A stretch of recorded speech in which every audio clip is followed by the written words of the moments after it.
What's up, my friends? Dr. Brown from Brown Plastic Surgery. Welcome back. I have another topic I want to talk about today. The other day on TikTok, I put a video up in surgery showing removing implants for a woman, and I was doing her breast lift. She was done with her implants and didn't want them. And as I was taking them out, the implant was flipped upside down.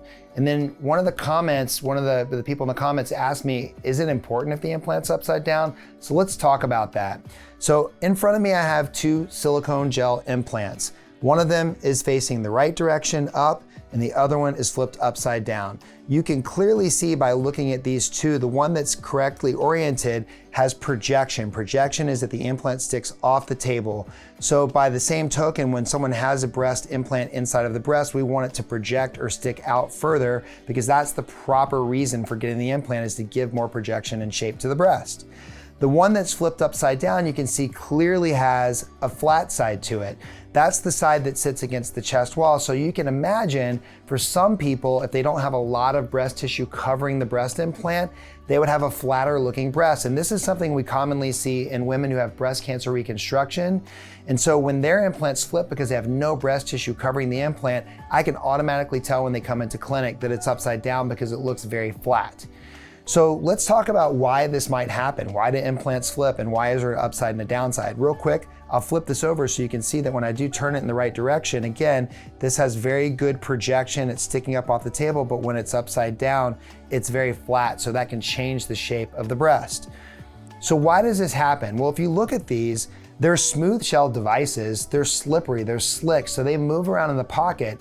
When the implant's in your pocket, it might twist side to side. It normally won't flip upside down, because typically when we do a breast augmentation or a breast reconstruction, we have sized the pocket to fit the diameter of the implant perfectly, so that the only way it can move is in this direction, that it shouldn't flip this way or this way. But what can happen over time is the capsule or the tissue layer that forms around the implant and your skin can stretch.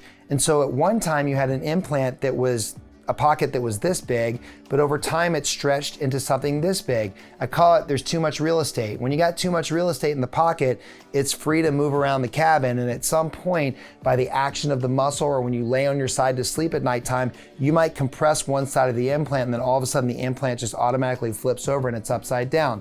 So what do we do to fix that? So typically when someone comes in, if we see if the implant's flipped over, I can usually manually flip it back over in the office pain-free. But what if I can't do that? If I can't do that, my only choice is to go into the operating room, to make an incision, and to flip the implant over manually. Now, if someone at that point I've identified has a pocket that's too big, if it's that situation, then we'll suture the pocket up to make it tight again so that the implant has a little chance to flip.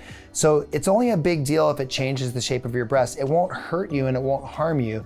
But if you look at your chest and you notice that one of them looks different than the other and it seems flatter, it could be that your implant's flipped. And if that's the case, go see your surgeon and see if you can get it fixed. So that's the skinny on an implant being oriented in the right direction. Hope that gives you some education today. Thanks for joining me. Have a nice day. See you next time.